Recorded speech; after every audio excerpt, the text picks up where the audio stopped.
Okay, yeah, let's talk about it. Yeah, I tried to start it, but I had some issues with it because I was trying to figure out like how to, plot them side by side, which I'm assuming what it's supposed to be, because it's supposed to be on scale. Okay, so what you want for the plan instrument, again, you can do this like in Excel, would be a real straightforward way to put that together. So make a table here in Excel. The name of the planet, the average distance away from the sun, and the orbital period. So, for example, Earth, by definition, is 1 AU away from the sun. It takes 1 year to get over.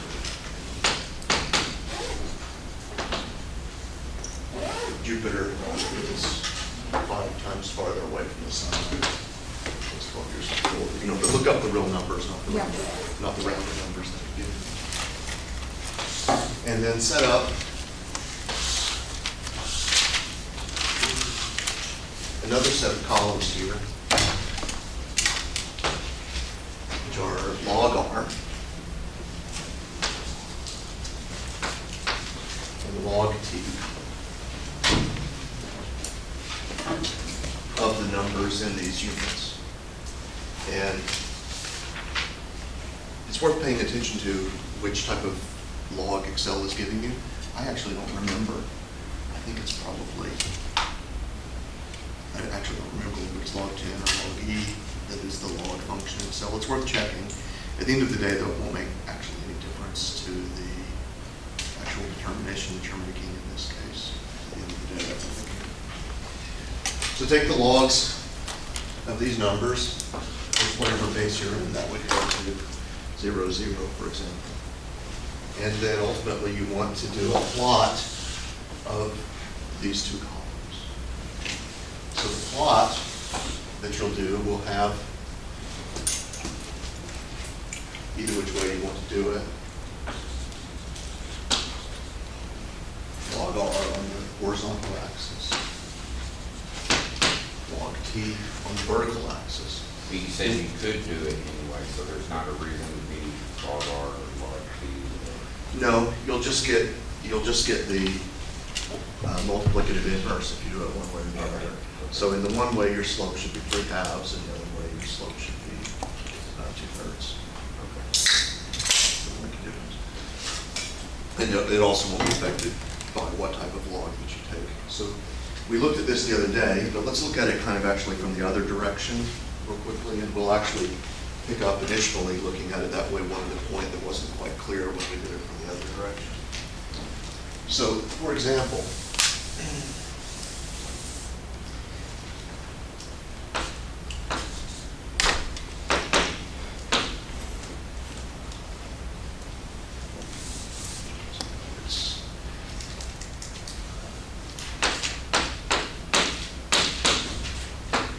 T squared is R cubed is Kepler's third law in appropriate units. And if we normalize to units where time is in years and R is in AU, then that automatically normalizes out. Because 1 squared has got to equal 1 cubed, and that's got to be 1 data point, which is the data point for the Earth by definition of those units. So you can take a log of both sides. Take log T squared equals log R cubed, and again, it doesn't matter what log base we're using, it could be 10 or E or 2 or actually it's consistent. Yeah, it'll work exactly. It'll work out the same. Then we're going to use the rule that the log of something to a power is 2 times. Yeah, that thing out in front, that's the log of itself. So this is 2 log T 3 log R. So then what we find is log T is 3 halves log R. And this is just the equation of the line where this is Y. This is the slope of the line, usually written as M if you like. And this is X. That's the way we set it up. So if you graph like that, you should find that the slope of the line, and you can use Excel also to do a linear regression.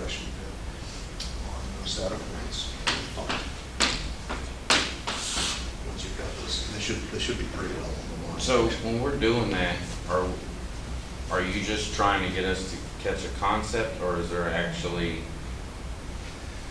I'm trying to. what is the actual reason? Okay. Well, What is that data telling you? Okay, perfect. Well, for starters, we're practicing using log plots a little bit. Right. And on top of that, we're actually seeing a place historically where this sort of technique could have been used to take experimental data and deduce what the underlying physical law was before the dynamics were well understood. And I don't know historically if the method that Kepler used was ultimately able to do this. I suppose it can't have been too different. But if all we had, for example, was the data for the planets, how far away they were, and what time they orbited, and if we had a hypothesis that they followed a power law rule, Right. this would be sort of an experimental technique for Right. mathematically figuring out what that relationship is. So that's a very powerful thing. That's Yeah. the technique that we're trying to drill into. So in this case, you know, we've got this equation is the same as T is R to the 3 halves, right? But that power there is something that we're pretending we don't know yet. We're figuring out its value from the law. And one other little detail here, which actually didn't pop up in this case. Normally, when you do a linear plot, you also have a y-intercept, right? Which is normally called p. Let me show you how that would factor into this discussion. So, for example, if we had an equation like this, y was some constant times x to some power, and that equation is of this basic form, right? With n equals 3 halves and a equals 1. So if we took log of both sides here, we have log y is equal to log a x to the n. But on the right-hand side there, we want to basically apply two of our simplification rules for water damage. So for starters, we've got log of a product, right? So log of a product would rewrite how? Log of A plus log of A. So we've got log a, and then plus what? Log. Yeah, we'll do both of those tricks at once. In log x, exactly. So in our new coordinate system, I should have called it y to start off. But in our new coordinate system, once we're plotting the logs, this is our vertical axis. The whole thing is what we're now considering to be the vertical axis for y, if you like. And log x is what we're considering to be x. So this exponent must be what we're considering to be the slope of the line. And now we see the role of this thing, which hadn't popped up before just because it was 1 and log 1 is 0. This thing is actually the y-intercept. So this is a very powerful technique for taking data that you expect, hypothetically, might follow a basic power law relationship like that. And if it's true that the data does follow the power law, if you plot it log-log, you'll end up with a straight line. So that's an immediately powerful way to test the hypothesis that my data follows a power law. And if the power law exists, then after you've done that plot, you can experimentally figure out what the exponent is and experimentally figure out what the coefficient is. Does that answer your question? Yes. Any more questions about homework or things of that variety? Okay. Let's jump into our new material for the day, which is going to continue to be, for the next several days, a discussion of trigonometry. We'll also fold into that radians and other related topics. And then we'll have several application examples of places where trigonometry is useful in physical calculations. In fact, let's go ahead and decide that once we finish discussing trig and radians, I think that's a perfect place for us to have a cutoff for our first exam. So that's about one more week of class time, and then pretty quickly after that, we'll have the exam. We'll do our exams in the lab session so that you have enough time. So this week we're doing logarithms in lab. Actually, be sure to bring your slide rules to lab. You're going to get your slide rules in lab this week. You might refresh yourself how to multiply and divide on the slide rule. And next week, we'll do trig functions in the lab. And then the week after that, let's do our exam. So we'll actually, in our class, be on to new material. Let's push the exam to that point, because we do want it to fall on one of those Thursday meetings, so we have plenty of time to take the test. No rush. So 2 weeks? Yeah, 2 weeks. Let's see, what's the date on that? Today's the I think it's the 21st, Today is the 6th. but lab is on a Thursday, Oh, right? oh, you're looking forward. Yeah. Oh, perfect. 14th would be the 20th? Yeah, I think you've got the right answer after we do the addition. Okay. Yeah, so today's the 6th, plus the 14 is 20, and then Thursday is Wednesday, 21st. Perfect.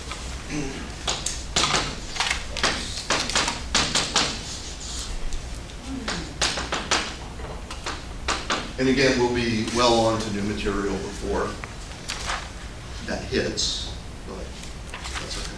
We'll give you a little extra time to review and make sure everything's 100% clear before the test. Okay, so back to where we were.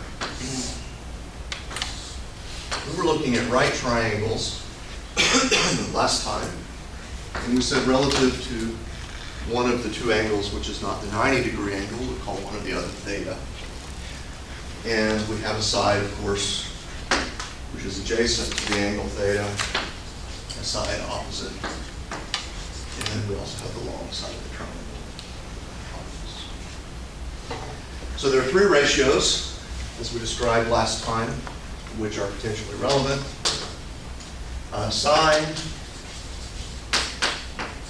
and cosine are the ones that compare a side to the hypotenuse. So sine and cosine are kind of similar to each other in that they involve the hypotenuse. Tangent is sort of the odd man out in that relationship because it refers to the two sides that are not hypotenuse. If you want to tell the difference between which is which, between sine and cosine, it's real easy. The side that's close to the angle is the one that is the cosine, and the other one's the side not close to the angle is this.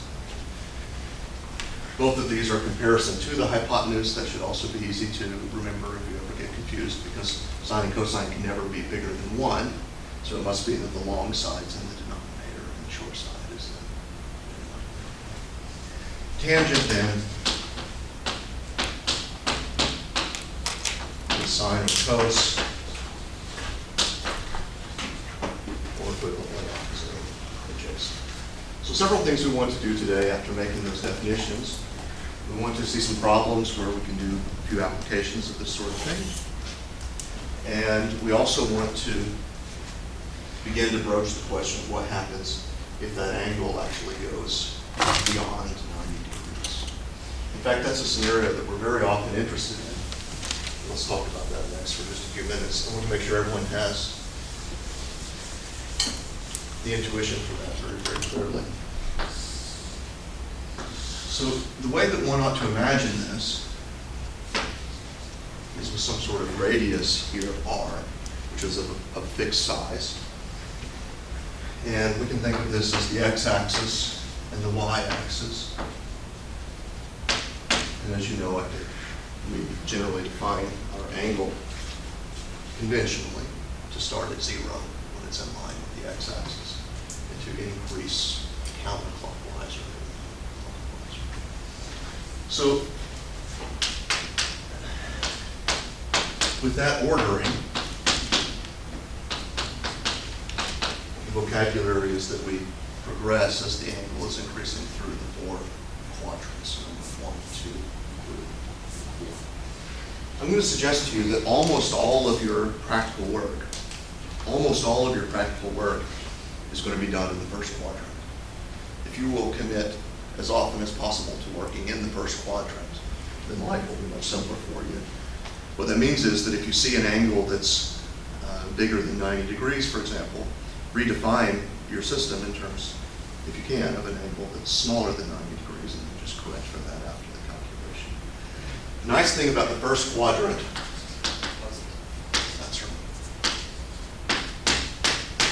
the sine and cosine are both positive. And as much as possible, once again, we're going to try to define angles within the first quadrant. As long as we do that, it's very, very difficult to make sine errors. Now,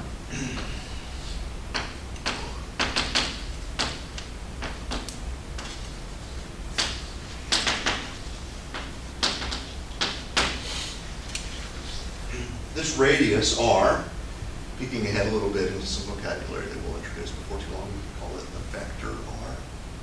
It has a certain length. Its magnitude would be r, and it has components, x components and y components that define its directionality.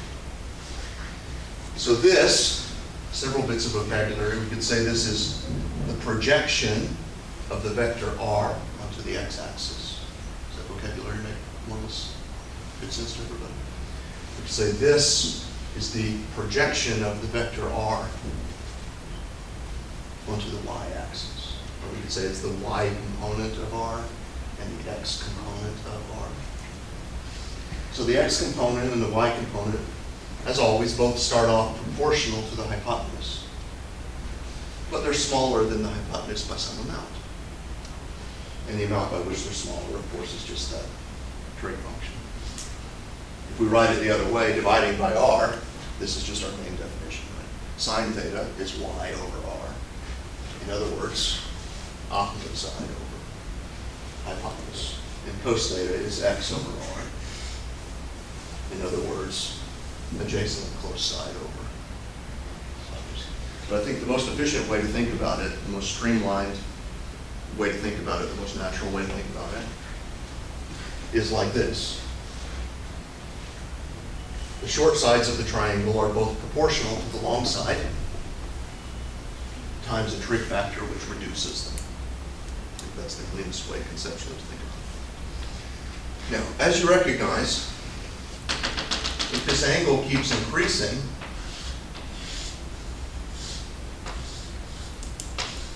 then we can ultimately get to a position, for example, where we have a negative x, right? And we still have a positive y here. But if we kept going like that, around to here, over here in the third quadrant, we've got a negative y and a negative x. And then over here in the fourth quadrant, we've got a negative y and a positive x. Those aren't things to remember, they're just basic things to kind of notice that if you ever need to check them, you can just draw the picture and go back and check. Again, we're not going to expend a whole lot of energy thinking about second and third and fourth quadrants, but we should be able to draw the picture whenever we want and reconstruct whatever information whenever we need. We're not going to do a whole lot of memorizing. If we graph cos theta and sine theta, move apart a little bit, as a function of theta, it's very important to understand how these things behave as we move through the full 360-degree cycle. For the time being, we're going to talk about angles in terms of degrees.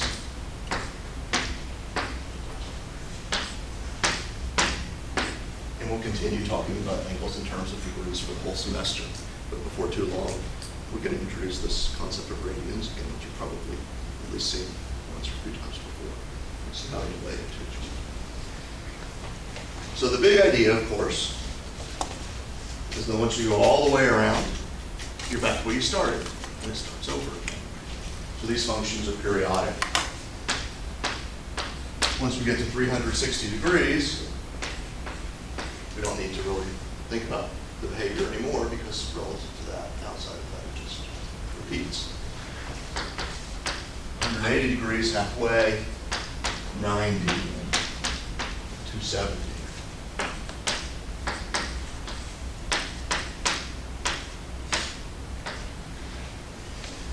So what we want to do, again, graph's getting really ugly. Let's try to redraw.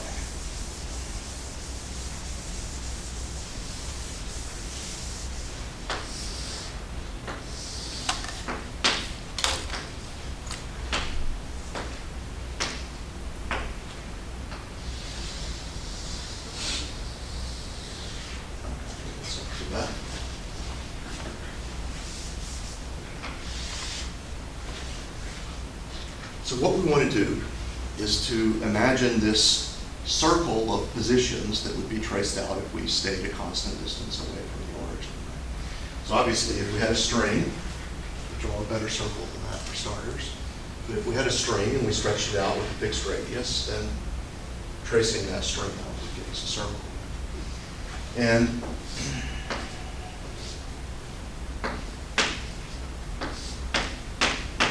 at any point as we went around, we would see how y and x are behaving. Let's look at y.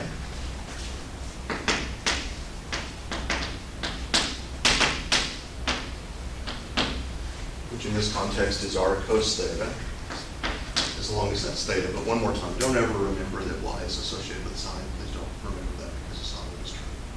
All that we have to do is switch which angle we're referring to. That happens somewhat frequently. So just always do it fresh. In this conventional coordinate system, that's the way that it works out. Opposite side y gets the sine, both side x gets the cos. So let's just look at y as we trace this thing out, okay? We go around the circle. Starting here at theta equals 0, the height of my y is obviously what? 0. So let's come over here and put that to 0. Now, as I go around this way, y is getting bigger, right? Y is getting bigger, bigger, bigger until I get to 90. It gets as big as it could possibly be, and then it starts to get small. So when I get to 90, y is as big as it could be. In other words, sine theta is equal to 1, and y is equal to whatever the radius was. In other words, once I get around here, this side y has become identical to the radius. So it's not really a triangle anymore in any good sense, but what we were calling the opposite side of the triangle has now become equivalent to the length of the hypotenuse. So sine theta worked its way up to 1, but then as we go past 90, y goes back down to 0. And look what we're doing here. We're just plotting. Yeah, exactly. We're just plotting the elevation of the chalk along the y-axis as we go around the circle. Bigger, bigger, bigger, bigger, maximum, smaller, smaller, smaller, smaller, 0, negative but larger in magnitude, negative, coming back to 0, and then repeating. So that pattern is this. Is that 100% clear to everybody? So that's what we call a sine. That made more sense than trig class. Good. Okay, let's come over here and do the same thing with the x. Okay? Take the same point on the circle, but instead of looking at how high I am, I'm going to look at how forward or backward I am on the x-axis. In fact, why don't each of you fill out your cosine graph there, tracing your pencil around the circle in the same way. And let's make sure we agree after about here.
Give me another second there to wrap up. And let's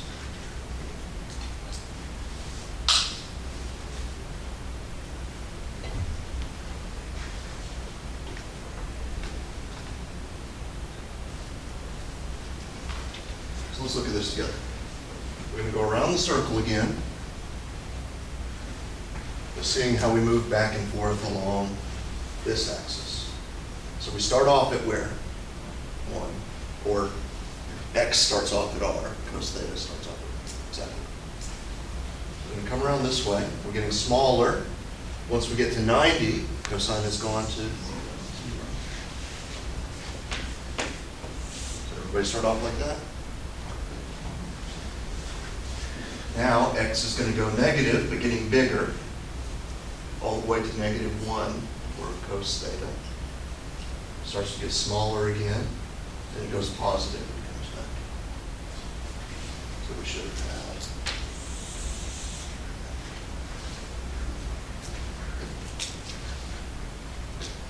These two graphs are very, very basic in the sense that they're important. A lot of things are built on top of them. It's kind of like low-level foundational knowledge that we're going to build other things on top of. There's not too often that I'm going to tell you to remember things. But when I say remember something, I mean I really mean it. Most things, more often than not, we want to really understand. I mean, this should be understood, and you should be able to work it out if you need it. But there's some things we just need so often, and we just got to be as automatic to you as left and right. This is really basic knowledge in that sense.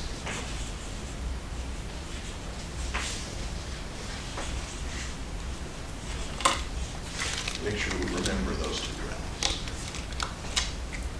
Again, we won't talk about quadrants too much, but you should understand that we're progressing first, second, third, fourth quadrant, repeating.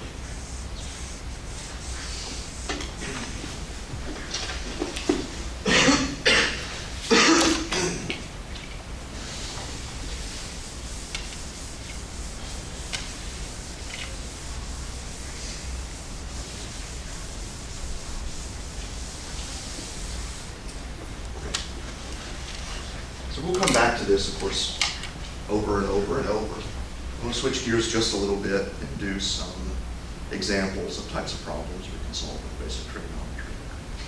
We start off with a problem that is something that you could imagine doing yourself. For example, if you were, let's say you were in Washington, D.C., okay? And let's say the monument was there. And let's say you wanted to measure how tall the Washington Monument was. And furthermore, let's imagine, that there were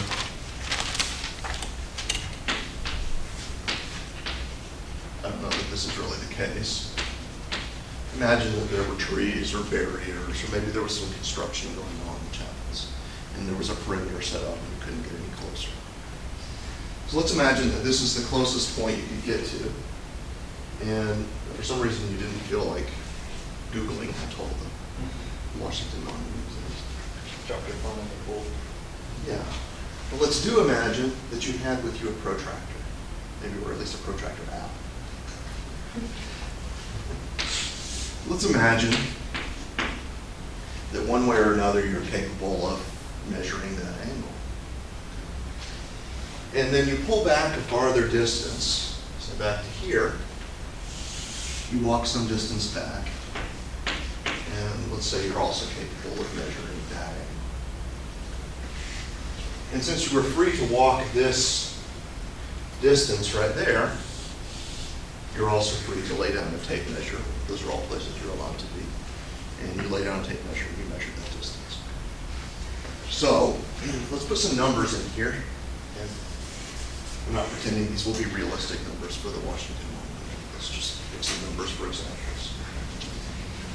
Let's say that this number is 60 degrees.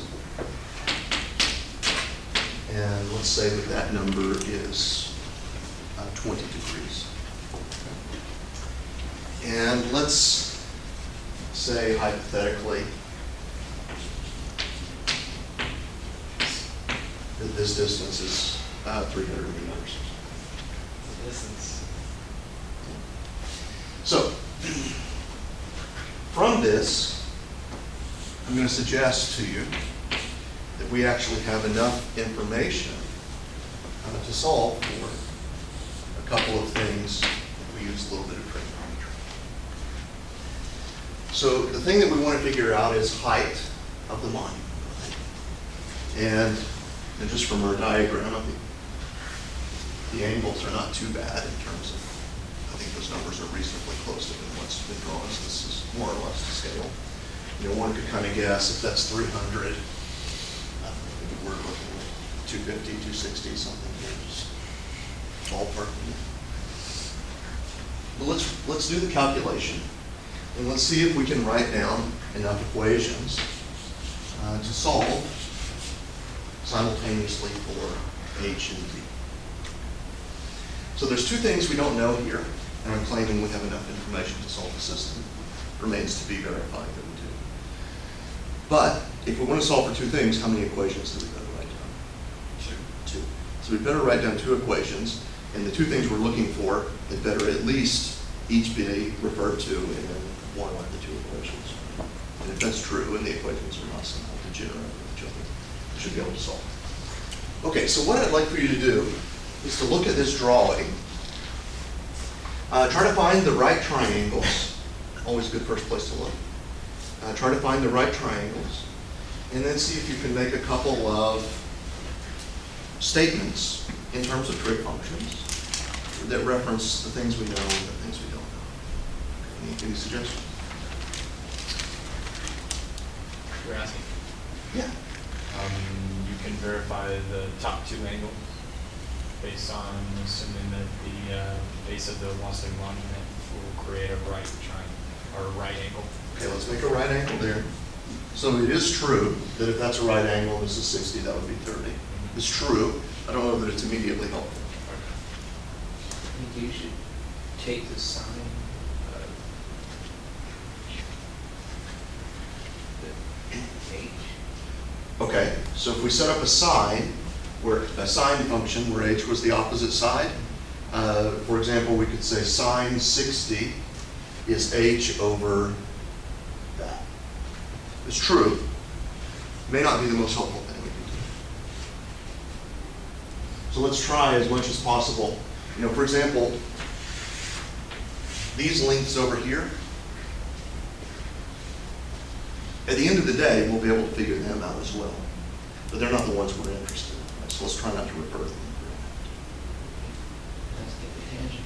Perfect. So let's use a tangent. So tangent,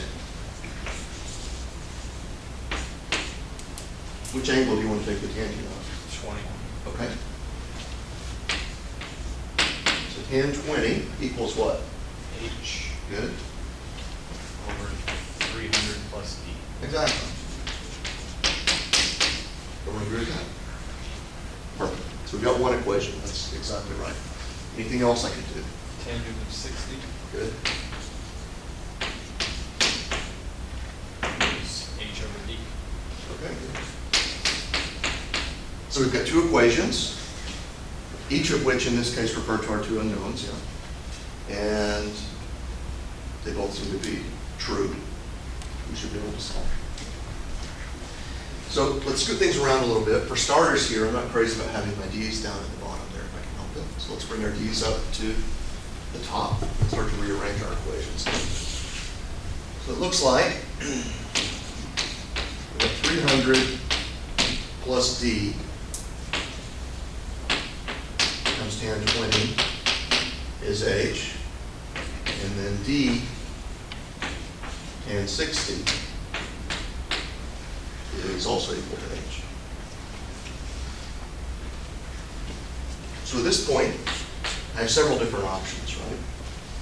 Usually the strategy is if you're solving two simultaneous equations, usually the strategy is find the simpler of the two equations. If one is obviously simpler than the other, solve that for one of the variables and then plug it into the other. In this case, I might say that this is mildly simpler than that, but it's not like one of them has a square or something. They're pretty similar. So, nevertheless, I might still go this way. And I could either solve this for D and put it in there, or I could just take my existing solution for H and put it in. So take this H and put it in there. What we've got now 300 plus D and 20 is equal to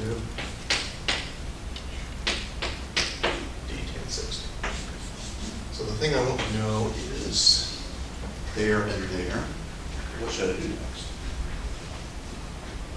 Try to isolate the D. Try to isolate the D. Exactly right. What's my strategy for that?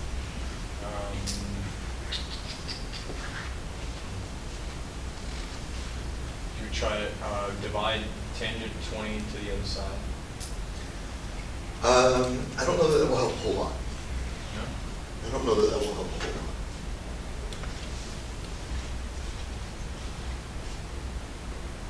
Basically, I've got my D in two places, right? If one of them were a square, for example, I could try to rearrange it into the standard form of the quadratic formula and then apply the quadratic formula.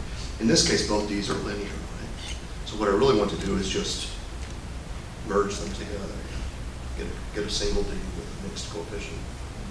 So that'll be a little bit more plain, possibly, if I take this parenthesis here and expand that 1020 through. So let's start off with that. So let's do 300, 1020. And remember, 1020 is just a number, right? It's a bit of a fancy looking number, but it's just a number. So 300 times 1020 plus D 1020 is D 1060. Okay. Is it more clear now how to get my D's together? Okay, what should I do next?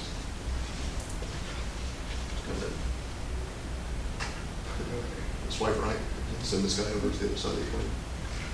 So now I've got 300, 1020 equals, D10, yeah, 40. And 60 minus. now go ahead and factor that D out, all of this stuff. Pretty much that. So would it be tan 40 or? No, there's no identity like that that follows this other way. So then you would just divide out that whole 1060 minus 1020. Yeah, exactly. That's it, we're done. So D is 300, 1020 over 1060 minus. And all of that's just a number. Let's get our calculators out. I want to make sure we can enter that correctly.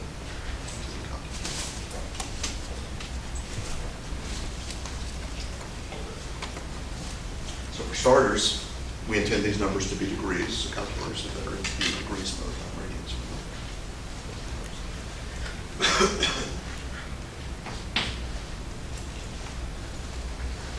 It might be worthwhile to look at our pictures as we drew it more or less to scale to get an expectation of what might be reasonable before we get going, maybe 150, 140 meters.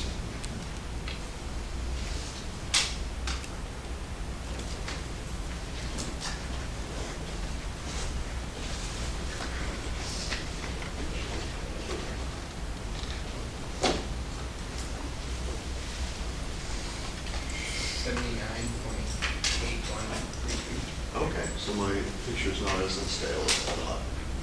Yeah, so. Okay, everyone agrees with the 79? So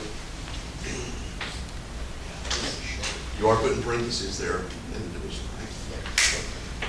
79.8, okay.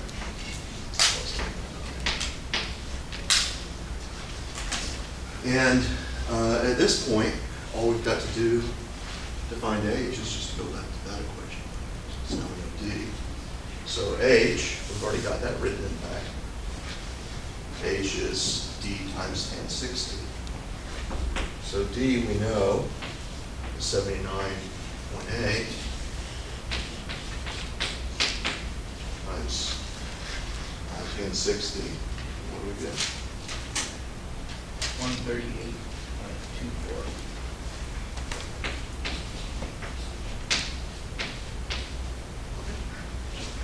Very good.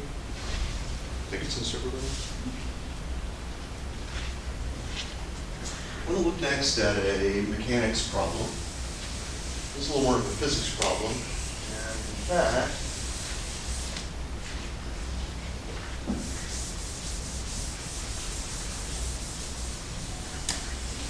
we'll be coming back to the same kinematic equations that we used previously, but we're going to put a twist on it.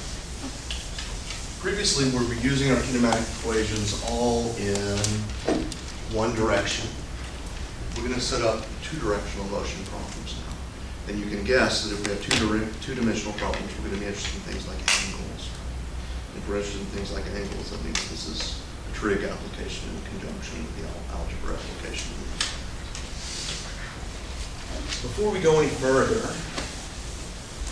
let's remind ourselves of our kinematic equations. And let's make sure that we actually have a situation that the kinematic equations apply to. So we'd written down 4 equations. Well, they looked like 4 equations. How many equations were they actually? 2. And the equations had a really strong constraint on them. You could only apply them if what?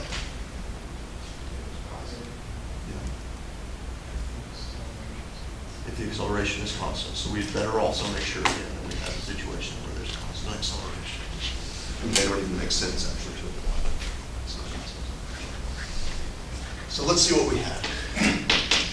And V is V initial plus AT. And D is V naught T plus AT squared over 2. Remember that? And we had a couple of other variations. This one we'll find out is related to energy conservation. In hindsight, we'll recognize these as the most basic. In fact, see if you can find sort of a pattern in there. We'll see this as the most basic formulation in hindsight. And then we had the other one, which was basically the definition of average velocity under constant acceleration. So what we're going to do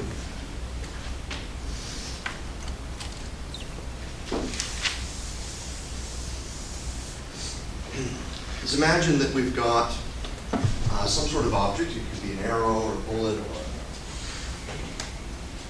tennis ball, which is initially launched perfectly horizontal. So take it to be an arrow if you like.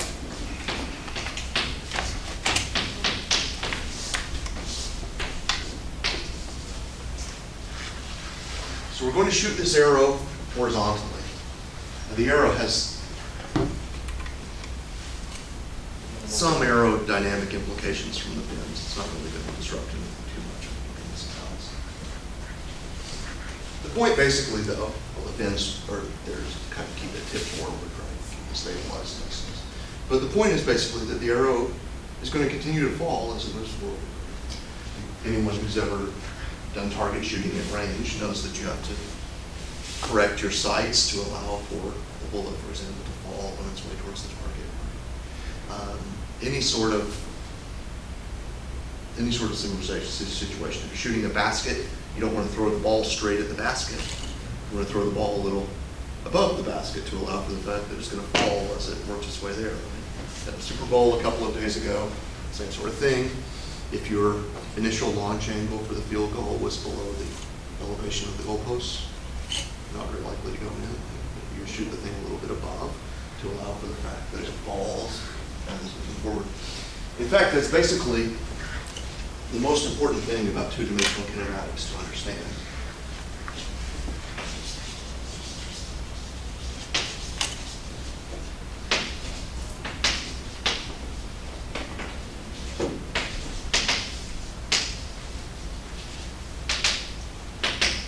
In situations like this, you are decoupling the x motion and the y motion. So in the one sense, we're describing this as a two-dimensional problem. From another point of view, we're thinking of it as two one-dimensional problems. You have something that's potentially rising and falling as it's moving sideways. And as it continues to move sideways, it just falls the same as anything else would. So I think Mythbusters a few years back did a much better version of this, but let me try very loosely as a demonstration.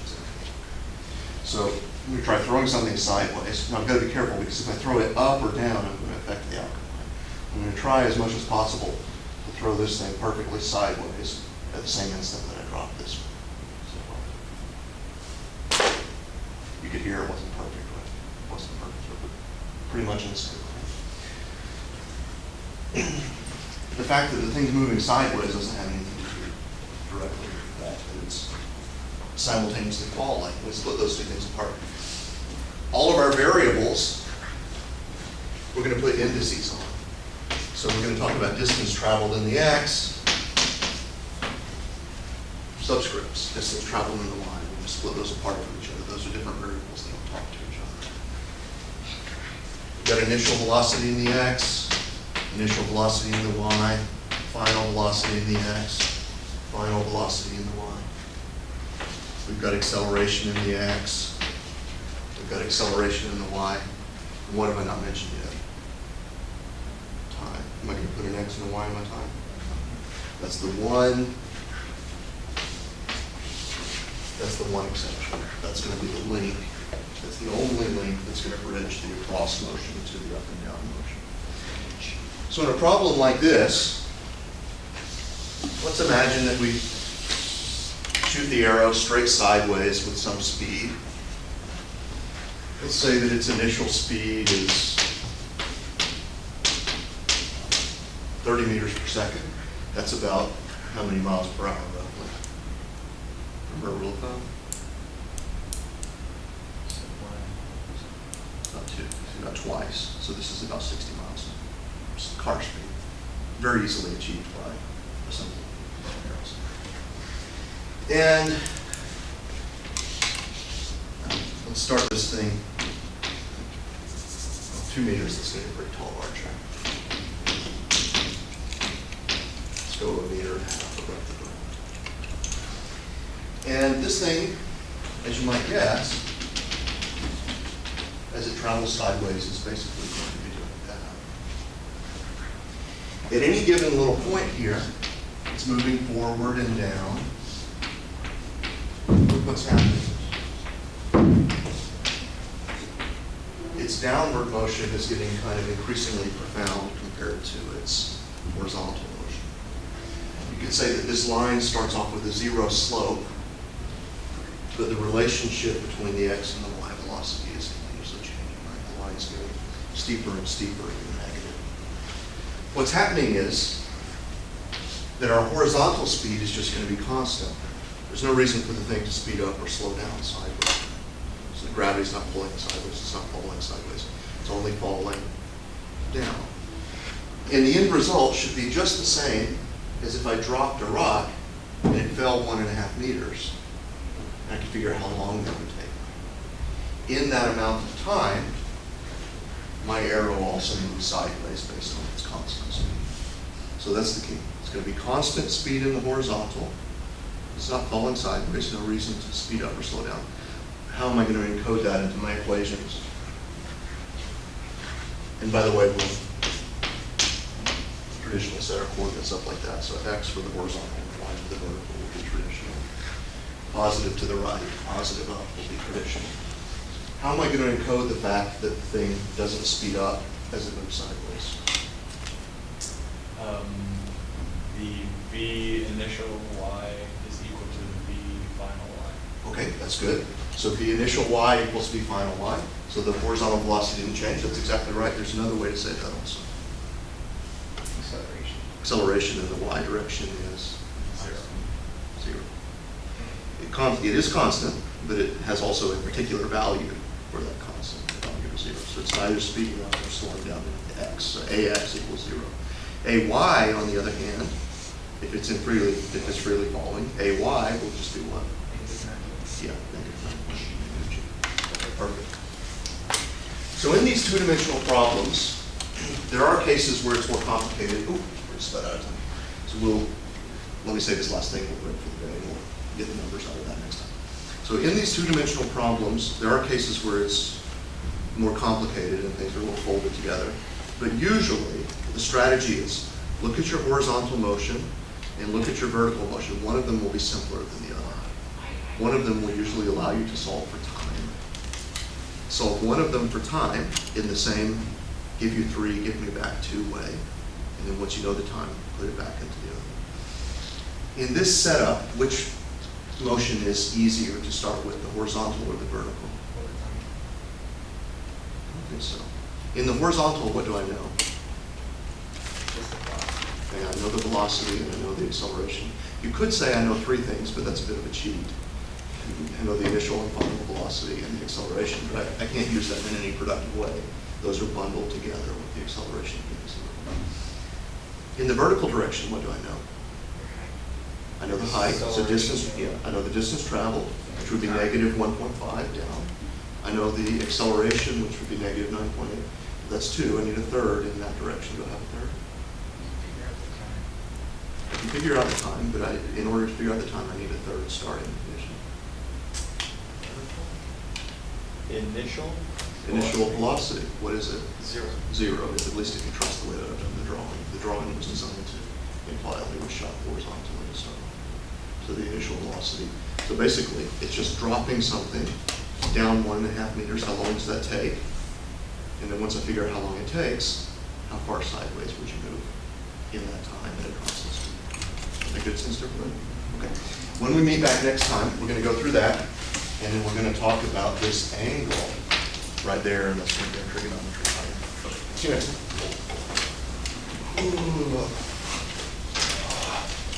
Did you give a due date on when you wanted the feedback for the book? I did not give a due date on the feedback for the book. I don't need to rush you on that actually, but if you have it, whenever you have it, I'll take it. I do want you to do it before we moved out of this section, let's say, but it's not exactly homework. Sure. Okay. Sure. Yeah.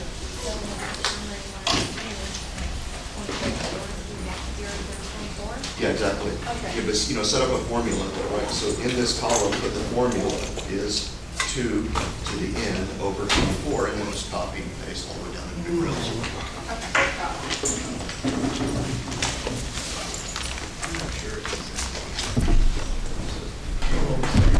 What's 3:30? Are you open 3:30? So what information do you know? Time-wise? No. Because I'm starting to study. Yeah. I actually have work. I'll be available tomorrow pretty much all day. I have to stay on campus because I need to go to the observatory It's taking off from, towards the evening, so after lab until like 7 o'clock-ish, I'll probably be available. initial velocity is 0, final velocity is Observatory 72. is fun, but I don't know if it's gonna Distance be. is 245, you should have to solve for acceleration in time. Well, it would have to just be at 9. Alright, thank you. Well, that's the only time. I didn't have those. Oh, yeah, those are important. Yes. Because I work full-time and school and all that. Yeah, I'm going around talking and see if they, I'll do the homework or something. Do you, are you a part of our group meet? It wouldn't let me in because of my phone. No? Do you, what's your phone number? 763. Are you open at 763? 763-482-1313? Are you open at 3:30? What's your name again? Connor. Nice to meet you. Con.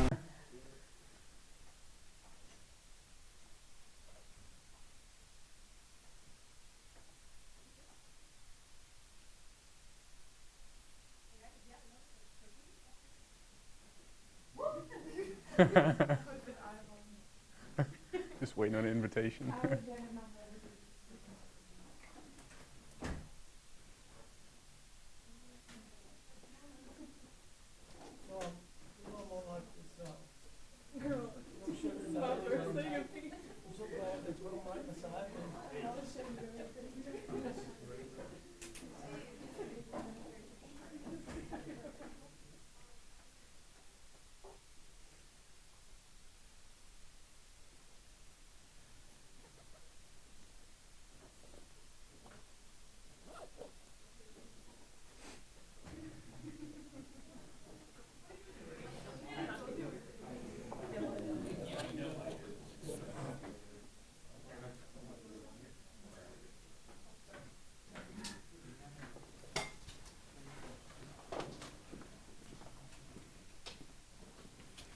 would you do me a favor?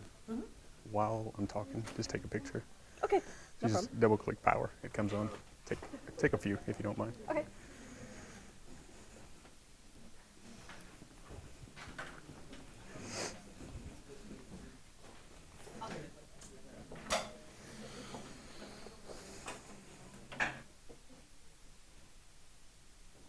Real sticklers for the clock, just like 2 minutes, 2 minutes. That's fine.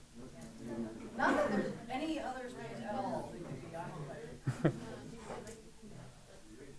Are we violating a fire code? I'm just thinking this is a great illustration of degeneracy. Oh, no, I think we can pack up there, I guess. But all the available states are.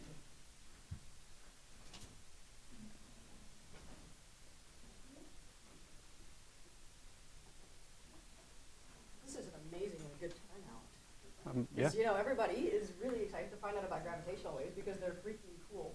I'm going to go ahead and introduce our speaker. This is Corey Austin.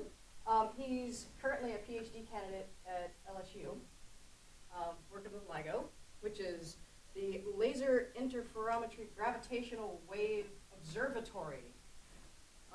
Because LIGWO, I think, would sound weird. So they just left out the "w" from the wave, and we gave it LIGO. So he's had a really interesting trajectory in his career, which I think is worth mentioning, especially to anybody that's in here that's like, I don't know what I want to do when I grow up, like me. He got his BS in General Studies at LSU in 2005. And then he spent 7 years working in the petroleum industry, bouncing around the globe, going to all kinds of really fascinating places. And then I think it was like just a sort of a chance conversation with a friend that was in a physics program, got him to go back for his master's in physics at Louisiana Tech, and he got that in 2015. And now he's working with what has got to be the most insanely cool physics project, astrophysics project, cosmology project ever conceived and actually carried out in the entire history of ever. But that's just me, kind of editorializing on that. Anyway, so what he's going to do, he's going to tell us all about the gravitational wave detection era and how LIGO does the stuff it does. But before he does that, apparently I've got things I have to give you. Oh, cool. So we have a slide rule, except it's not really a rule, it's more like a round. So that's our cool. Sam Houston State Department of Physics slide rule and our Awesome. shirt. All right, now we've got Schrodinger's Bearcat on the back, and on the front, what we have is SHSU. Nice. That's awesome. Thank you. All right, everybody, let's welcome our speaker. Find out about gravitational waves. Yeah, cool. Yeah, so Dr. James, thank you for that introduction, and thank you all for coming today. I'm really excited about being here to speak to you today. As she mentioned, I'm from Louisiana, and so when I found out that there was a project in Louisiana that was doing really cool science, I thought that I needed to be a part of that. So whenever I get a chance to go and talk about LIGO, I jump on that opportunity because it is something that I'm proud of, being from Louisiana, and that the science is being done there. So today, what we're going to talk about, we'll briefly look at what LIGO is, what we do, how we go about detecting gravitational waves, what kind of things make gravitational waves, and then what kind of things we have seen in the past. Then we'll go to a section where we talk a little bit about the things that I work on a day-to-day basis, the things that will eventually be my PhD thesis project. And then finally, we'll look at sort of the future for LIGO, what we have in store for the next observing run that we're gearing up to start with. So when you talk about LIGO, you really can't start to talk about LIGO without talking about the LIGO scientific collaboration. So the collaboration is made up of about 1,200 members from member institutions around the world. And you can see that there's emblems here from universities all around the world. There's OSGRAV that we were talking about here this morning. LSU's on there. Again, lots of universities, lots of people working around the globe. And it was something that was interesting to me starting out with it. I'd never worked on a project of this scale before, and so of course the question I had going into it was, is it really possible for all of these people to be contributing in some meaningful way to the project. And after having worked on the project for the past 2 years, I can definitively say that everybody that works on the project is making a contribution, and we need more people. It's a very computationally intensive, engineering intensive, astrophysics intensive. Every part of LIGO requires lots of work, lots of teamwork, lots of man hours to get it done. So the collaboration is a really important part of how we're able to do the things that we do. So I'll start. I'm not going to go into too much detail about general relativity. I work on gravitational waves, and I'm not an expert on general relativity, but I do think it is important to kind of touch on some of the basics. So general relativity basically tells us that space and time are intertwined together, and when we consider space-time in the presence of matter, matter tells space-time how to bend, and space-time tells matter how to move. When you take those two things together, you start working through the equations, and out pop gravitational waves. And so the gravitational waves come about when you have two objects, or you have an object that has an asymmetric mass distribution. So that's kind of a high-level way of saying something that's kind of lopsided, that's moving. And so you can have different things that lead to the generation of gravitational waves. The things we've observed so far come from what we call compact binary coalescence. This is when you have two objects like black holes or neutron stars that have started to orbit each other. And as the two objects orbit each other, they emit gravitational waves. And these waves, as they're emitted through the universe, propagate at the speed of light. They're not really interrupted by passing through any other matter. And so that's the signal that we've detected so far. It comes from the merger of two of these very large, very dense objects.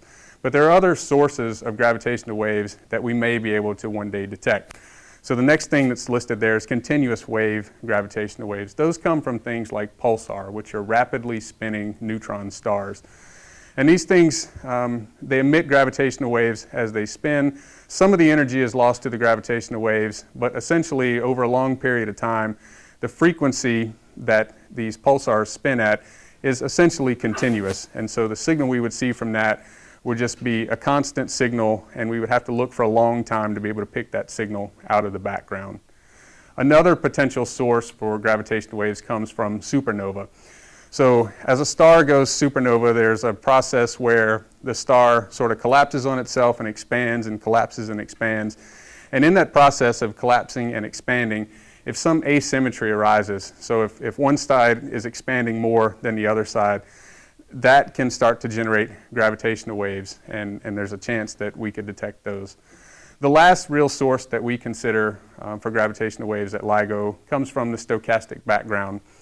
And this is a mixture of the gravitational waves, the very weak gravitational waves that come from faraway sources like the previous three I've mentioned, but also we get some stochastic remnants from the Big Bang. So when the universe was in its very early stages, very small quantum fluctuations in the gravitational field have stayed with the universe, and it's thought that at some point we may be able to detect this background level of radiation from the stochastic background.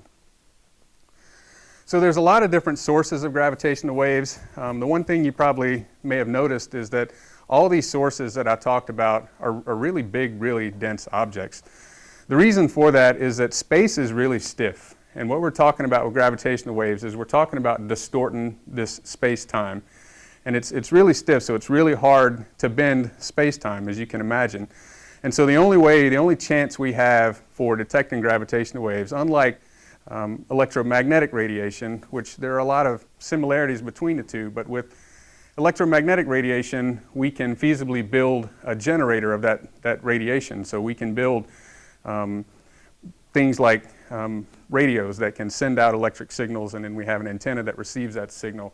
With gravitational waves, space-time is much too stiff. We can't hope to build a terrestrial generator of gravitational waves. So we have to look to the universe to give us the source of gravitational waves. And the only things in the universe that have enough energy to create waves that we can hope to detect are these large objects, these dense objects, black holes, neutron stars, and those things. So We have to look to the universe to get our signal. But that's not the whole story. It's not just that there are different kinds of objects that can generate gravitational waves. There's also a wide array of frequencies. So these are gravitational waves. You can think of them a lot like you would think of light waves or sound waves or things like that. And so different sources make gravitational waves at different frequencies. And what this plot is showing is just the range of frequencies. And so you see, on the bottom, this is kind of the range of frequencies that we expect to see gravitational waves. And it goes from 10 to the minus 10 up to 10 to the 6th. So that's 16 orders of magnitude in frequency where you expect to find different things. And there's no one detector that's been designed so far that's going to be able to detect things in this full range. So you can see towards the right-hand side over there at about 100 hertz, you see the two curves there, and that's the advanced LIGO, the first observing run curve, and then the one below that is a more recently updated curve. And that kind of gives you an idea, the frequency band that LIGO is able to operate in. And you can see, as part of the whole gravitational wave spectrum, that's a pretty small area. There's several orders of magnitude that we can't cover. And so there are other detectors that have been built, that are being built, that will probe more of the space. And so one of the ones that's mentioned here is LISA. LISA is a space-based gravitational wave observatory.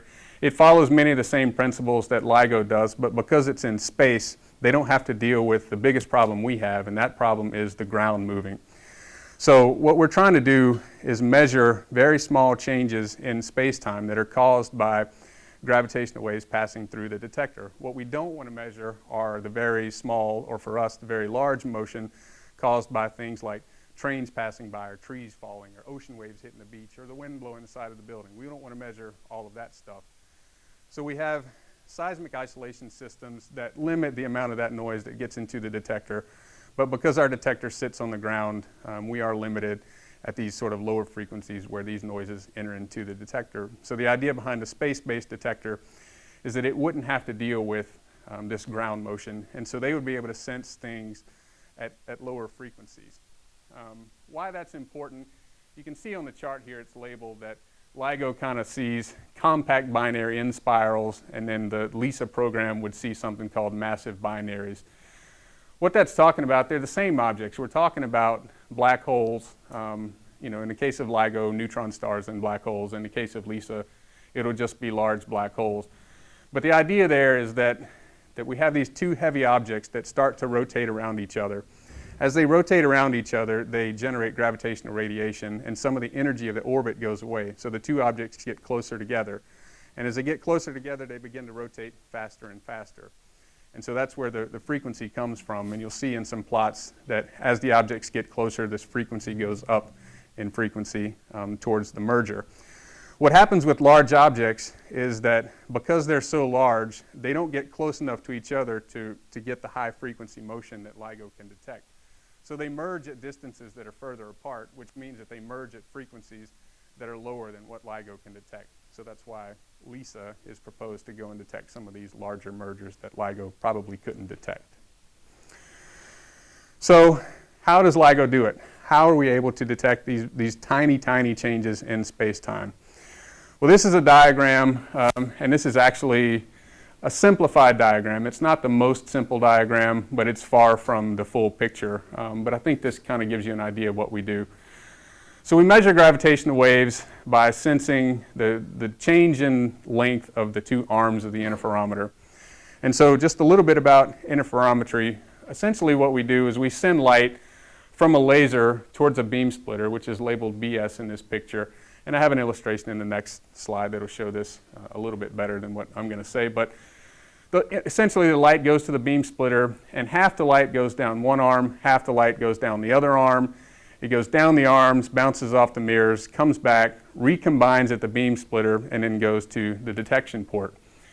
Now, if you know anything about waves, or if you don't know anything about waves, it's not all that important. But what happens is when the light recombines at the beam splitter, we get what's called interference. So we either get constructive or destructive interference.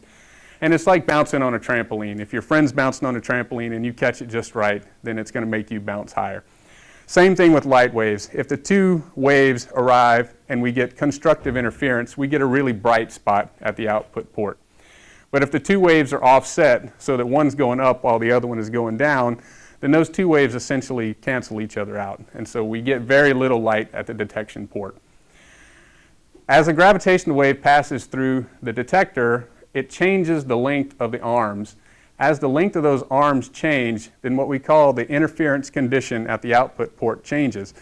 So where we may have, one light wave that's going down, one that's going up, as the distance in the arms changes, that's going to change so that now we may have more, constructive interference, and so we're going to see more light at the output port. A couple features of our interferometer that make it a little bit more than just the Michelson interferometer. We have a couple of cavities here. We have a power recycling cavity, and essentially what that does is when the light recombines at the beam splitter, half the light is going to go back towards the laser source. And if you didn't have a power recycling cavity, that light would just be lost. So we put a mirror there. It's a partially transmittive mirror so that the light from the laser can go through it, but then the light returning from the interferometer gets reflected back into the interferometer. And that allows us to build up more power in the interferometer. More power in the interferometer means more sensitivity. It means that we're able to detect things that are further away or from smaller sources. Another cavity we have down there is the signal recycling cavity. Unlike the power recycling cavity, it doesn't actually recycle the signal. What the signal recycling cavity does is it allows us to tune the response of the interferometer. So we were talking about frequencies in the previous slide. The signal recycling cavity allows us to choose what frequency the instrument is going to be most sensitive at. In its current configuration, we're sensitive across a fairly wide range of frequencies from about 20 hertz up to a couple thousand hertz. As we go forward, it is possible to change the configuration of this cavity so that we could be more sensitive to a specific frequency band. Right now, we're kind of broadband. We don't know exactly what's out there to be seen, so we listen to as much of the space as we can. But as we go forward, we may learn that there's more interesting stuff in a certain region of the frequency space that we can look at, and so we may tune the interferometer to be more sensitive to those things. The last thing I'll mention in this picture is that there's another set of mirrors. You see the ETMs. Those are the end test masses that the light bounces off of. But there's another set of mirrors there that are labeled ITMs, and those are the inner test masses. And those, again, are partially transmittive mirrors. And what happens there is the light goes into the arm, and then it bounces back and forth between the ITMs and the ETMs a couple hundred times. What that does for us is it makes the light storage time, or the time the light spends in the arms of the interferometer, much longer, so that the gravitational wave has a chance then to interact with the light for a longer period of time. It also makes the effective arm length of the instrument longer. And so there's an equation here. We measure our sensitivity in something called strain. And the strain is the change in length over the length which you measure. So the change in length we expect to see from gravitational waves is tiny. And you can see the number here. It's about 4 times 10 to the 18th meters. If you were part of the group that came to LIGO, you saw a video that said that we detect changes that are on the order of about 1/1000th the diameter of a proton. So when you're trying to make measurements that are this small, you do everything you can to sort of cheat those tiny numbers. And so you can see this equation is over the length. So the arms of the LIGO interferometer are 4 kilometers long, but we bounce the light back and forth a couple hundred times, and so that makes this effective length about 800 kilometers, and then that means that you can measure a much smaller strain by having the light bounce back and forth, a few hundred times. So that's kind of the quick overview, a little bit of detail about what goes on there. And this is just kind of a fun illustration that shows what I'm talking about. So you see 2 pulses of light. It's actually a continuous wave, but for this illustration, it's 2 pulses of light that come out of the beam splitter and then go down to the test mass. And what's greatly exaggerated here is the motion of the arms that would happen as a gravitational wave passes through. What you can see is that the light leaves the corner station at the same time and travels down the arm, but because one arm is now shorter than the other arm, that light returns to the beam splitter before the other light does. When this happens in the actual interferometer, it's waves of light, and so, as I mentioned, the interference pattern of the light changes, and we see changes in the amount of light at the output port, and that's what we actually detect, what we use to actually detect gravitational waves. Now, it's important, as I mentioned, our detector is on the ground, and so we pick up things from trains, trees, trucks driving, thunderstorms, planes. All these things can find their way into our gravitational wave channel. So one of the things that the folks that came up with LIGO realized was that we needed to have multiple sites around the world. The reason for this is that when we put data out, we want to know that we've detected gravitational waves. We didn't want to detect the things that I mentioned before. One way you can avoid doing that is by having instruments that are separated by a few thousand miles. So we operate 2 LIGO sites now, one at LIGO Livingston, which is just outside Baton Rouge, Louisiana, and the other one at Hanford, Washington, which is in the southeastern part of Washington state. There's another observatory in Italy called Virgo, very similar to LIGO, has 3-kilometer long arms. There's in Hanover, Germany, there's an experimental instrument. It's a much smaller scale instrument, but they developed some of the next generation technologies called GEO. CAGRA is a really cool instrument that's being built in an old mine inside tunnels under a mountain. They'll hopefully, by the end of this year, be coming online and be able to join the next observing run. And then we've just started the process of building a 3rd LIGO instrument at LIGO India. But the reason we need multiple detectors around the world, there are a few reasons for it, and you'll see in a minute when we talk about sky localizations why another reason it's important. But you can imagine that if a tree falls in the forest near LIGO Livingston and our instrument picks it up, well, the instrument at Hanford is not going to pick that up. If a gravitational wave passes through the Earth, both sites are going to see that. And so what we do is we compare the signals from both sites. If we think we have a gravitational wave signal, both sites should see it, and we can eliminate some of these sort of environmental transients that would show up otherwise by having multiple detectors around the world. So that's kind of a little bit about how LIGO hope to detect gravitational waves. And actually in September of 2015, it's kind of a cool story. So I wasn't with the project yet. I didn't start with LIGO until the beginning of 2017. But they were getting ready for the first full-on observing run. And the teams had worked late into the night, 2 a.m., 3 a.m., something like that. And the teams at both sites, Livingston and Hanford, had decided they were going home for the night, but both instruments were operating. And so the operators at both sites said, well, the thing's on, let's just leave it on overnight and see, can it make it through the night unattended? Just stability checks. So they left it, and it turns out that the universe gave us a signal that day. And so what we call GW 150914 came through that day. That was the first direct observation of gravitational waves. It was the first time we had seen black holes of this size come through. So prior to LIGO, people had observed black holes that were kind of the same size as the sun, essentially. And then we'd also seen black holes that were at the center of galaxies, so these supermassive black holes. But there was kind of a region in the middle where we kind of knew that there should be something there, but nobody had seen those before. So when these 2 black holes merged and the LIGO observatories saw the signal, it was the first time we had observed that. And so the one thing I'll point out in this plot at the bottom here, this is a frequency versus time plot of the signal in both detectors. And what you can see is that as time goes on, the frequency goes up. And that's, again, what I was talking about earlier. As the 2 objects get closer together, they spin faster and faster until they merge at some point. So that was the first observing run. It started just after this event, so September 2015, and it ran through January of 2016. And in early 2016, the observatory shut down to make some upgrades. For most of 2016, the observatories were undergoing these upgrades, and then the second observing run started in sort of March of 2017, and then that ran through November of 2017. And during the second observing run, several more events were detected. And so this plot on the right, you can kind of see this is what we call the sky localization. So this is another reason that we need multiple detectors. In the first observing run, we had 2 detectors, just the 2 LIGO detectors.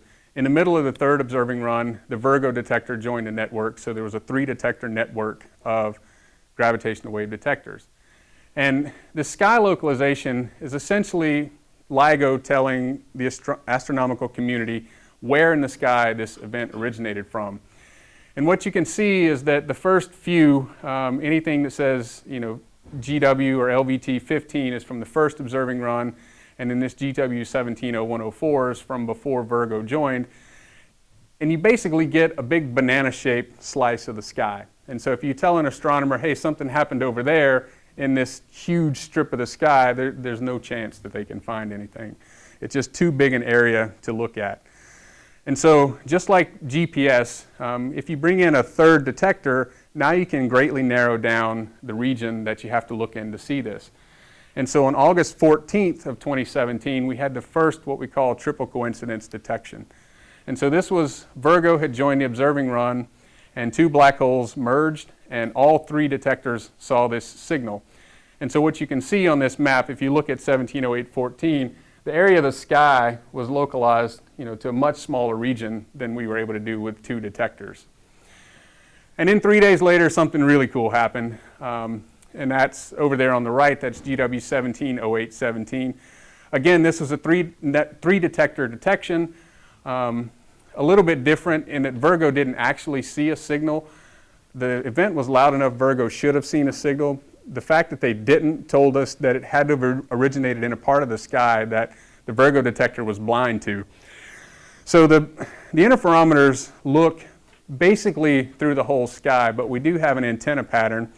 And the antenna pattern kind of looks like a peanut. So you can imagine if this is the plane of the detector, we're sensitive above and below the detector, but not so much in the plane of the detector.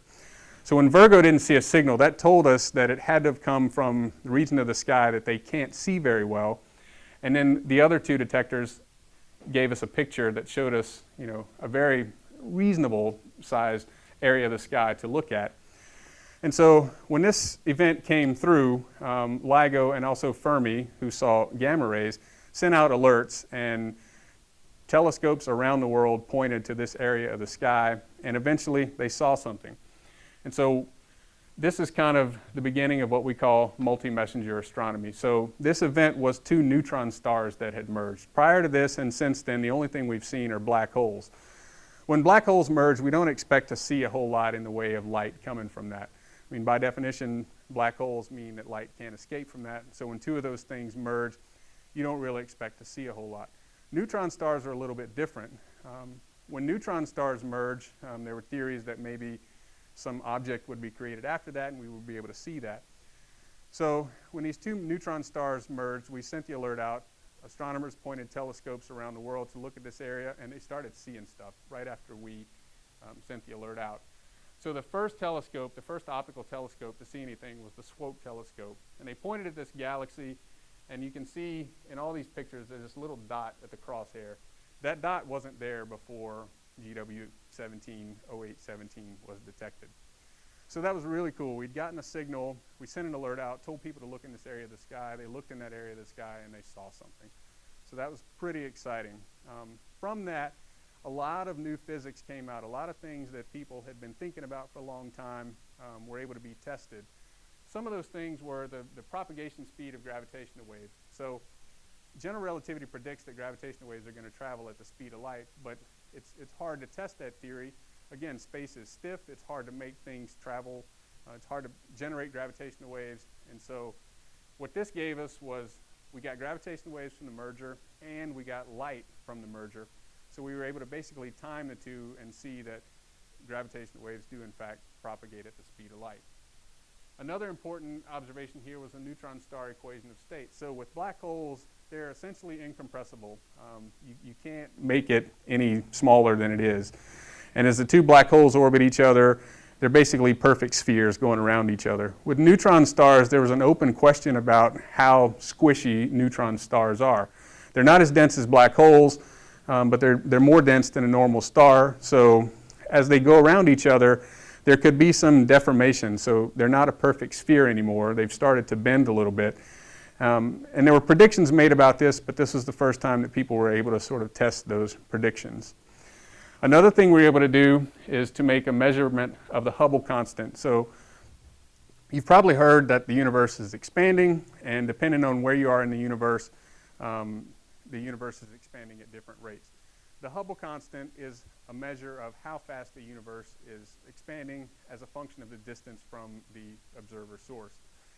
And so normally you use the astronomical distance ladder to measure the distance out to the source that you're looking at, and then you make some calculations for the Hubble constant. With the gravitational waves, using general relativity, we were able to work back and see to find an independent measure of distance to the source, and then work out an independent measure of the Hubble constant. So that was another interesting thing. And then finally, if you saw the press conference where this event was announced, this is the thing that probably garnered the most attention.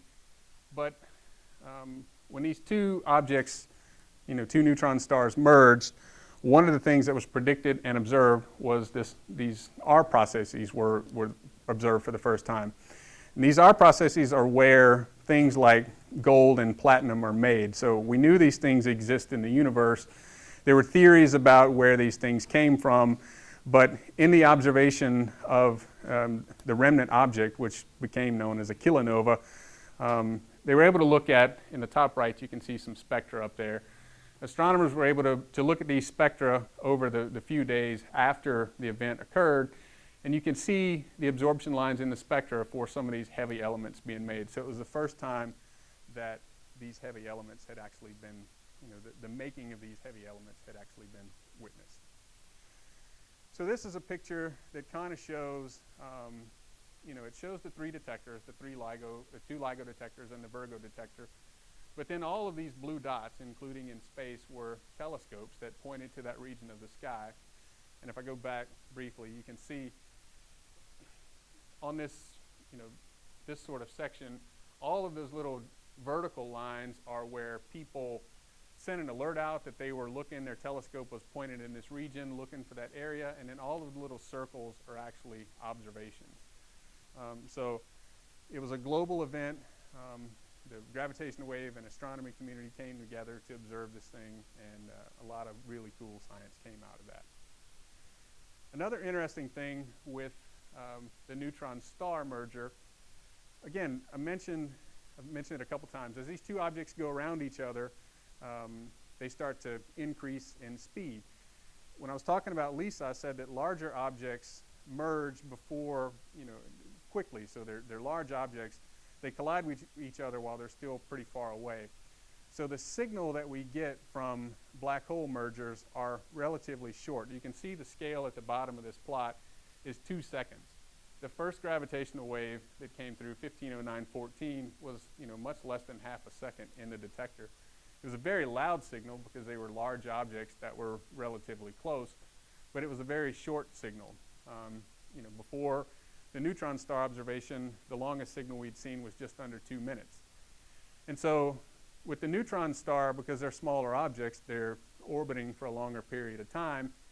But as you'll see, also like the black hole mergers, as we go in time, the frequency of the merger goes up, but then also the amplitude of the wave that we see goes up. And so you can already see this thing is already in and this is the time that it spends in our observable band. And so you can see it's already passing 30 seconds in there. And I've run this video all the time, and about this point run out of things to say because it's still going. And it's going to keep going for a few more seconds. But the really cool thing about this is you can see that the amplitude of this signal is smaller than the rest of them. But because the signal was so long, we were able to measure it for a long time. And we actually got the best signal-to-noise ratio we've gotten from any event from this event because it was in the detector for so long. And then that chirp is, I didn't know it was going to do that.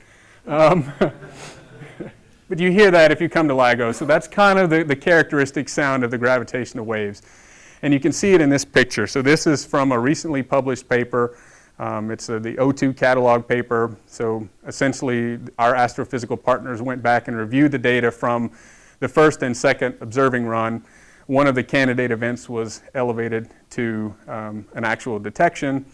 And what you can see here is the common chirp in all of these signals. So as they get closer to each other, they go up in frequency, up in amplitude, and they make that characteristic chirp. And so you can see the neutron-star merger in a much longer period of time.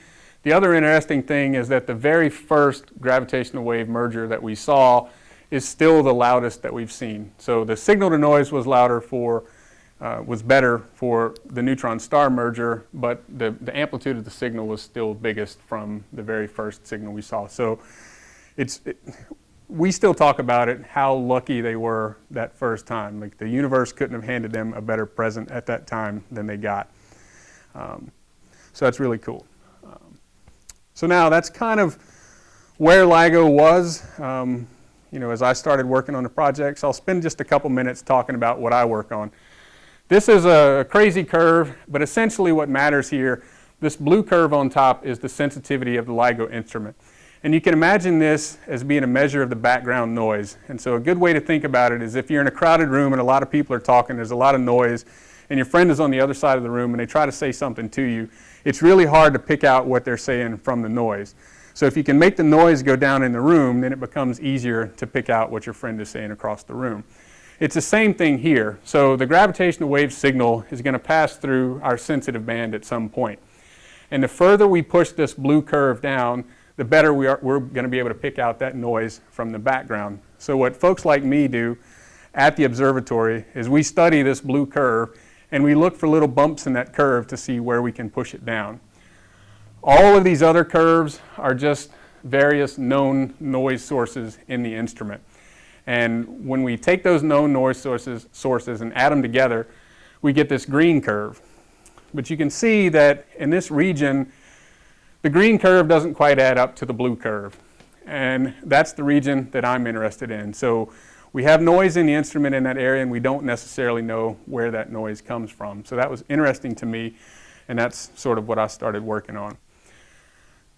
What we attribute a lot of that noise to is something called scattered light. So at LIGO, we're in the business of measuring very tiny fluctuations in space-time by bouncing lasers off of mirrors. In a perfect world, the laser comes in, bounces off the mirror, and goes right back where you want it to go. In reality, we have the best mirrors, the best coatings, the best polishing methods. We've done everything we can do to make these mirrors do this as much as possible, but there's still some tiny surface imperfections. So you get some amount of the light that scatters from the main beam off the surface of the mirror. You also get some amount of light that goes through the reflective coating to the backside of the mirror and then reflects from that backside of the mirror. So we get this, what we call BRDF scatter and ghost beam scatter. It's not really important what those mean, but essentially what happens is light leaves the main beam, and then it can go and bounce off of things like the vacuum chambers, the vacuum beam tube, things that aren't well seismically isolated. And when the light goes and bounces off of those objects, it picks up that motion and then pollutes our gravitational wave signal. So we work really hard to hold the mirrors very still so that the only thing we measure is the change in length that happens when a gravitational wave comes through. You can imagine if light is leaving those mirrors, it's bouncing off things that aren't held that still, then it's going to make more noise in the interferometer. And so I try to work to limit the amount of noise that comes from that. So one of the characteristics of this noise, there's a bunch of equations here, I won't go through that, but when scattered light starts to happen in the instrument, we get these shelves that show up in the instrument. Now these shelves are interesting. They give us some information. It tells us a little bit about it here, but the idea is that motion comes in. It's a sine of a sine wave, and so depending on how big it is, we either get noise in the instrument at the frequency that the surface is vibrating at, or we can up-convert the noise, so we can have a low-frequency noise that shows up in the detector at a higher frequency. Again, not super important, the details there, but this is kind of what it looks like in the instrument. So this is a really noisy day, and there's a few things you can see here. These are what we call scattering arches, and so this is a spectrogram just like what we looked at with the gravitational wave signal, the plot with all the chirps on it. This is the same kind of thing, just not when an observation was being made. This is noise in the instrument from scattered light. And one thing you can notice is that the leading edge of these arches kind of looks like that chirp. So you can imagine that these arches in the gravitational wave channel cause big problems for us. So one of the things I did is I wanted to model this, and there's a few things going on here. So we have these arches that are coming up in time. We have multiple arches, and then we can see that the arches kind of arch as we go through time. So I'm just quickly going to go through. So I worked to model this. The first thing I did is I had to figure out how to make arches. So we made some arches. And then you got to figure out how to make multiple lines. And so the next step was in, okay, yeah, I can make multiple lines. If I put those two things together, I can get multiple arches. And then if I take that first frequency that's making these arches and kind of beat that against another frequency, then I can make an arch of arches. And so this is just kind of a cool thing that I worked on. And so I like to share that. I won't go into too much detail about it. It makes pretty pictures, so I like to share it. So we find scattered light in the instrument. What do we do to fix it? Well, what we did all of 2017 is we designed parts. And basically, the light leaves the main beam, it bounces off something, and it recombines with the main beam. One thing we can do is identify places in the interferometer that are really shiny, because that's going to let the light bounce back. So what we did is we designed a set of baffles throughout the interferometer. These baffles have vibration absorption, so they don't move very much. The coating on them it absorbs a lot of the light, so when light bounces off of them, less light leaves the surface than came into it. It also has a low, this term BRDF scatter, so that the light that hits it stays in a specular beam. So if a beam comes in, a beam goes out. You don't get a beam comes in and then just spray coming out of it. So we designed these parts, and then 2017, early 2018, we installed some of these parts. And this is just kind of a picture that shows what we did. So on the left, this is before. You can see kind of the suspension structure. You can see some masses on the table. You can see some earthquake stops, those things. And then the picture on the right is from the same camera in lock after the baffles. So the baffles, this is a CAD drawing of what we installed. That's a picture of them, just with a handheld camera inside the instrument. And then these are pictures taken with a camera outside the vacuum system while we're in lock. And I tried as best I could to increase the exposure of that picture to show you that I'm not just putting a black box up there to make it look like I accomplished my goal. But we really did limit the amount of light that was scattering back from those objects. So we're continuing now to evaluate the parts we added to see if any further improvements can be made and to kind of characterize how well we did at spending the NSF's money, because that's what they're interested in. So it was a big project, lots of engineering involved in that, still ongoing with that. But that's what I work on. So going forward for LIGO, right now we are in the final stages of what we call commissioning. So what we do is we have scientists that sit around and think of ways to make the instrument better. Engineers turn those ideas into realities. And in the commissioning team, people like myself install those parts into the instrument and then make them work with the rest of the instrument. So we're finishing up a series of upgrades to get ready for the next observing run. We should start the next observing run sometime around March of this year, something like that. And so between the second observing run and the third observing run, we made a series of improvements. The stray light control is the one I worked on, the one I've already mentioned. The other two big improvements we've made were squeezed light injection and higher input power. And so both of these things kind of improve our noise, and you can see it a little bit in this plot. So you can see that at lower frequencies, all these curves kind of come together. So we're not really making a whole lot of improvement, below 30 hertz or something like that. As you get out, above, this is 60 hertz, above 60 hertz out to a couple thousand hertz, you can see some pretty big improvements there. And the reason we focused on making the improvements at higher frequencies goes back to the fact that LIGO is on the ground, and the limiting noise source at low frequencies is always going to be the ground motion. So we kind of pick the low-hanging fruit and go for making upgrades to the higher end of the spectrum. So the reason we're able to do that, the high power laser, what that does is, as I mentioned, we're looking at light, and we're looking at how that light changes on a photodetector. So in essence, what we're doing is we're counting the number of photons. So anytime you have counting statistics, your error goes as the square root of the number of things that you're counting. So if you count more things, then your error goes down. Well, by increasing the laser power, we've increased the number of photons that we count, and then we push down what we call the shot noise. And so we're able to gain some high frequency sensitivity there. Squeeze light injection is kind of in the same ballpark. With the interferometer, we send light into one port, down the arms, back. The light then goes back out both ports. But quantum mechanics says you can't have a one in, two out system. It says that something has to go in the other port. Without squeezed light injection, what that something is quantum vacuum fluctuations. So pairs are generated, and then these pairs of photons hit our detector and cause noise in the instrument. So what we do is we inject correlated photons into the antisymmetric port of the interferometer, so that now these photons don't show up as random noise, they show up as correlated noise, and it helps us to limit that. Squeeze light is something that it's really hard to give sort of a hand-wavy, high-level explanation of it because it's really quantum mechanically intensive. I don't fully understand it, but it's cool, it works, and I'm happy with that. So the goal you can see here, this is kind of a sensitivity curve, as I said. We push this curve down further, and we're able to see further out into the universe. So these are all curves for the Livingston interferometer. During the second observing run, our sensitivity was out to about 95 megaparsecs for binary neutron star systems. We've since increased that sensitivity. The goal for the next observing run was 120 megaparsecs. We at Livingston got there a month or so ago, and now we've increased again, and we're up to about 130, 35 megaparsecs or something like that. Now that range that's quoted there is just the distance to the source.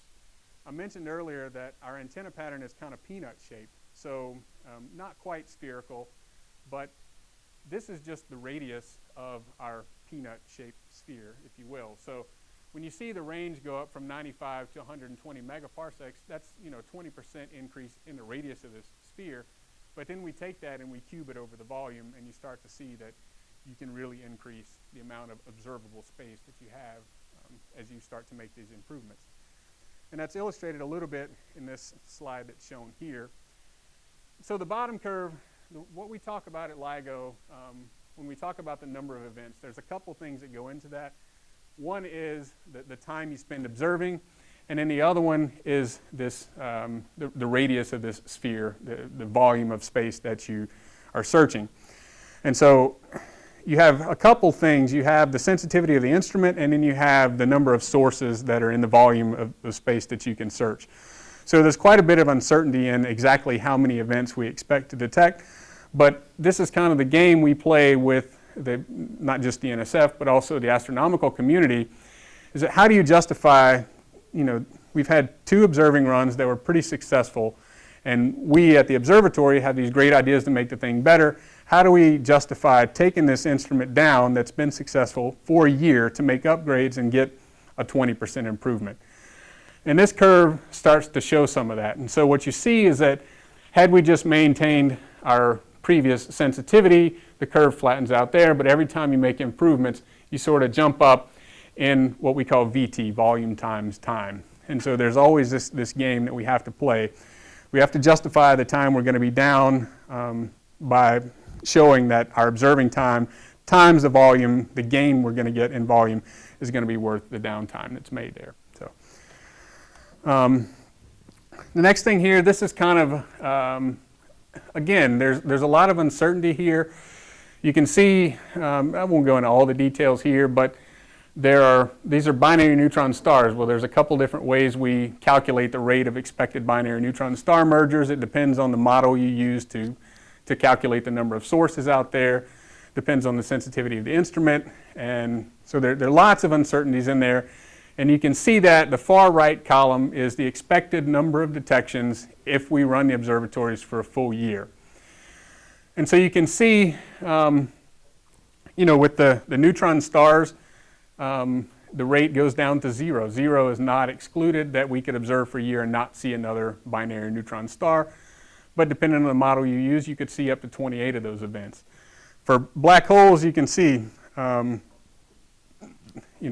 we expect to see on the order of at least one black hole merger per week during the next observing run. And then for LIGO, the next big thing that we haven't seen yet is a merger between a black hole and a neutron star. And so that's the bottom two lines. Again, depending on the model you use, you could have anywhere from 0 to 28 of these events that you would see in the next observing run. So there's lots of uncertainty there. We have so far observed one binary neutron star in spiral and 10 or 11 black hole mergers. So not a huge statistic on the population of events that can be observed out there, but we are starting to set constraints on that. And these error bars are starting to tighten up a little bit, so we have a little bit of idea what we're going to be able to do. This is just a slide that kind of shows the schedule going forward. So in December of last year, we had an engineering run for a few days. That's where we've set the instruments up to run. The search pipelines can run. They can start processing data and make sure that they're all set up and ready to go for when we start the observing run.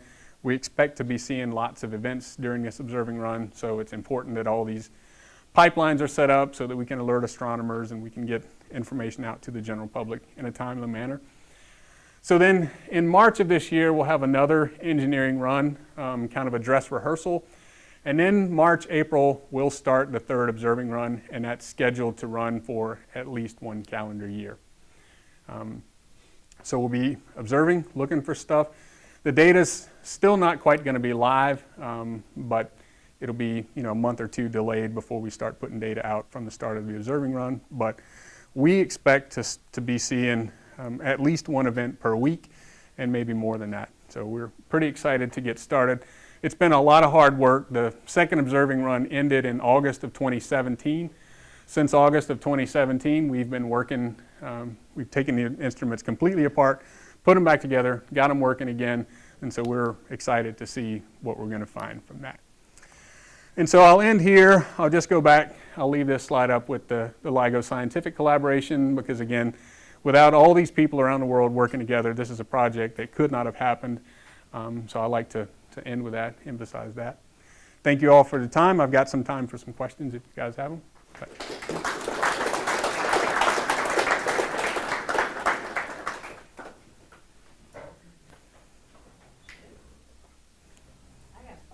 Yeah.